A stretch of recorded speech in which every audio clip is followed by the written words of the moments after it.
이사야는 하느님은 구원이라는 뜻입니다. 그 이름이 이 책의 주제가 됩니다. 이사야 예언자는 남유다 10대 왕이었던 우시야 왕 때부터 13대 히스기야까지 활동을 했던 예언자이고요. 14대 므낫세 때 죽임을 당합니다. 히브리서 11장에서 언급한 바로 그 사람이 이사야입니다. 이 이사야서는 총 66권으로 되어 있는데 반띵을 하면 1장부터 39장까지 그리고 40장부터 66장까지 나눌 수 있습니다. 전반장은 구약의 주제가 되고 후반부는 신약의 주제와 그 내용이 일치합니다. 구약은 첫 아담과 하와의 죄로부터 그 낙원에서부터 쫓겨나서 마지막에 메시아가 오게 되리라는 그런 내용으로 마무리가 되고 있는 것처럼 이사야 예언자의 예언서의 시작 부분도 우리 인간의 죄로 시작하여 의로움의 왕이 도래할 것이라는 것으로 끝을 맺습니다.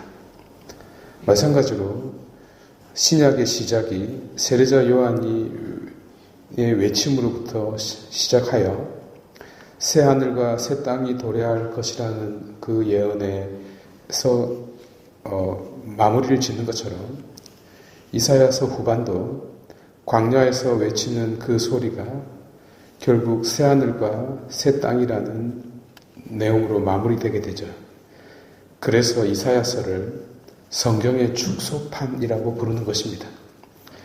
어쨌든 하느님의 메시지를 전하는 예언자들에게는 중요한 공통점이 하나 있는데 그것은 바로 두 가지를 전달하는 겁니다. 하느님이 바라보는 그 시각과 또 하느님이 전하고 싶은 그 말씀을 전하는 거죠. 곧 하느님이 보여주시려는 장면과 하느님이 들려주시려는 말씀을 전하는 겁니다. 어쨌든 시작은 바로 하느님이 보고 있던 것 그리고 하느님이 들려주고 싶은 말씀을 전하는데 바로 우리 인간의 죄를 고발함으로부터 시작하죠. 이 죄는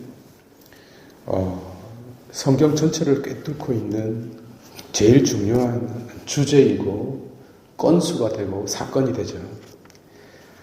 죄가 여러분 무서운 이유가 뭐냐면요. 회초리를 들어도요. 회초리로 때려도요. 아픈 줄을 모른다는 것입니다. 이게 무서운 것입니다. 사람 좀 되라고 회초리를 들었는데 피가 났는데도 전혀 아픈 줄을 모르는 것과 같은 것. 이게 바로 죄입니다. 그러니 회초리를 든 부모의 마음이 어떻겠습니까? 죄라는 것이요. 이렇게 무서운 것입니다. 작은 데서부터 시작하여 수십만 명을 살육을 해도요. 아무렇지도 않아요. 이게 바로 우리 안에서 자라고 있는 죄의 본질입니다. 때문에 죄에 대한 이야기가 시작부터 마지막까지 빠질 수 없는 것이죠. 어쨌든 하느님의 연민은 죄를 일반화시킬 수 없기 때문에 곧 모두가 다 그런 것은 아니기 때문에 이를 해결할 수 있는 여지를 언제나 두셨습니다. 그래서 그 죄에서 돌아서라고 끊임없이 말씀을 전하고 있는 겁니다.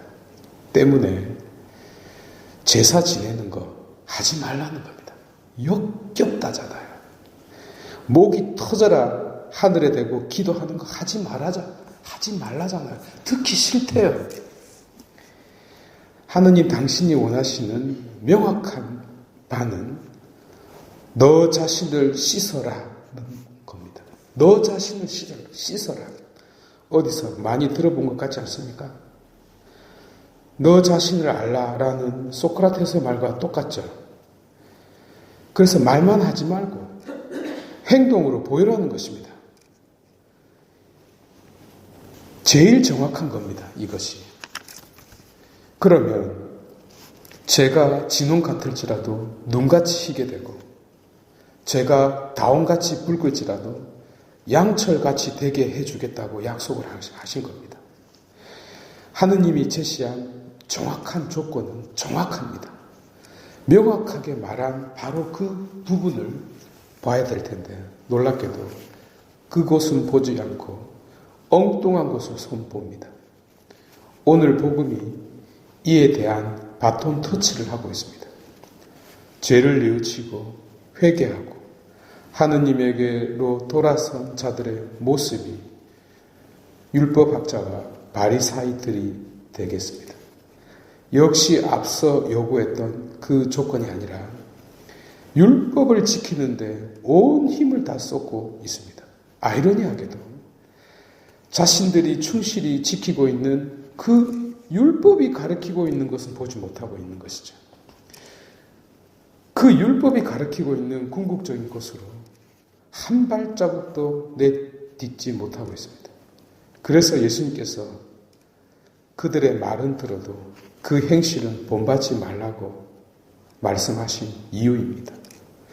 남에게 보여주기 위한 행동으로 끝나는 전혀 정반대의 길로 가고 있는 그 이상한 회개, 왜곡된 회개 말이죠.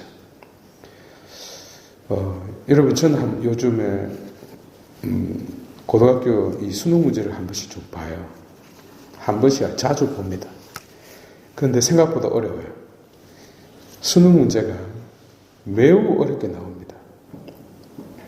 질문 자체가 어려워요. 제가 그 이유를 곰곰이 생각해 보았는데요. 말귀를 못 알아들으니까 말 뜻을 잘 알아듣는 자 되라고. 커야 될 아이들한테 문제를 어렵게 내고 있는 거죠. 커서 여러분들은 말귀를 못 알아듣는 자 되지 말라고요. 매우 바람직한 현상이라고 저는 생각합니다. 예언자들을 통하여 전해 듣는 이 하느님의 말씀의 본질을 우리가 잘 알아듣는 자 되어야 되겠습니다.